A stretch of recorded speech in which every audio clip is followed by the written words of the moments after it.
জাতীয় সংসদ নির্বাচনে বিএনপি নিরঙ্কুশ সংখ্যাগরিষ্ঠতা অর্জন করেছে। 2/3 বেশি আসন পেয়ে সরকার গঠন করতে যাচ্ছে বিএনপি। এই নির্বাচনে সর্বশেষ ফলাফল অনুযায়ী এককভাবে বিএনপি অর্জন করেছে 209টি আসন। অন্যদিকে জামাত ইসলামী জয়লাভ করেছে 68টি আসনে।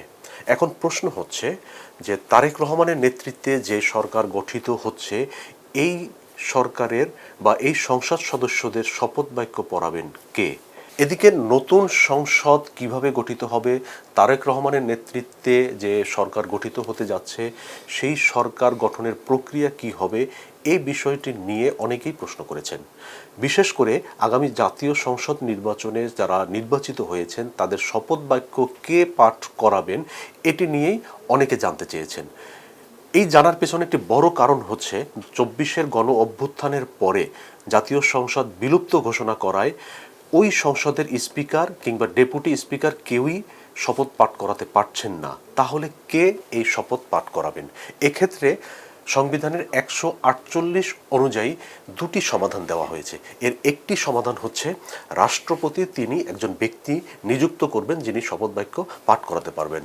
যদি এটি সম্ভব না হয় সেক্ষেত্রে প্রধান নির্বাচন কমিশনার শপথ বাক্য পাঠ করাতে পারবেন।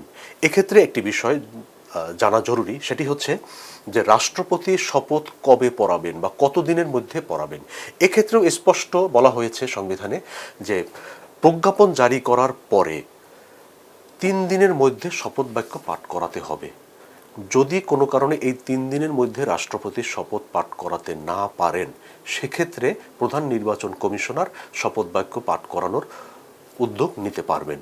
আমরা একটু জেনে আসি 148 অনুচ্ছেদে কি বলা হয়েছে সেটি।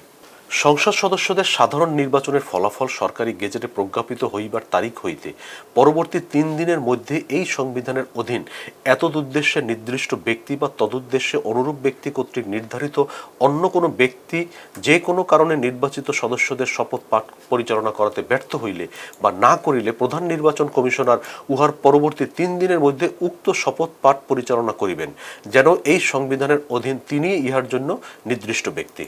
এ বিষয়ে ইতিপূর্বে একটি প্রশ্ন উত্থাপন হলে গত 5 ফেব্রুয়ারি বর্তমান সরকারের আইন উপদেষ্টা আসিম নজরুল একটি ব্যাখ্যা দিয়েছিলেন।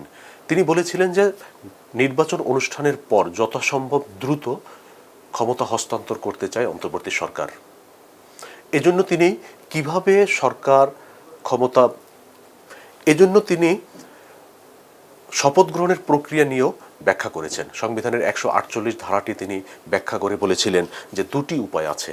আমরা ইতিপূর্বে সেই বিষয়টি আপনাদেরকে বলেছি। আসিফ নজরুল বলেছিলেন যে শপথ পাঠ করানোর বিষয়টি সরকারের একটি নীতিগত বিষয়, রাষ্ট্রপতি এই উদ্যোগ গ্রহণ করতে পারেন। সেক্ষেত্রে তিনি বলেছিলেন প্রধান বিচারপতি হতে পারে শপথ পাঠ করানোর দায়িত্বপ্রাপ্ত ব্যক্তি।